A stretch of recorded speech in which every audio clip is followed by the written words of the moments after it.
buenas tardes, queridos amigos. Por aquí venimos con un poemita de Carolina Coronado que se titula En la última hoja del álbum y dice así: el fin de todo busca el alma mía, porque en esta existencia pasajera del más hermoso y regalado día siempre viene a turbarnos la alegría, el miedo del dolor que nos espera. Si fe tenéis en la amistad lozana del joven que en la infancia habéis querido,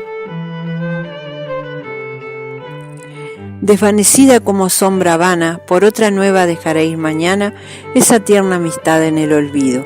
Si fe tenéis en que el amor primero es el amor más cierto de la vida, sabed, que ese amor es pasajero, que solo, amigos, el amor postrero es el único amor que no se olvida. Así no es mucho que el libro y escoja, teniendo de la fama igual idea, con tanto nombre como en él se aloja, no la primera, la postrera hoja, para dejar memoria al que me lea. Así concluyó, amigos. Espero les haya gustado, lo hayan disfrutado y nos vemos en el próximo videíto. Un gran abrazo para todos.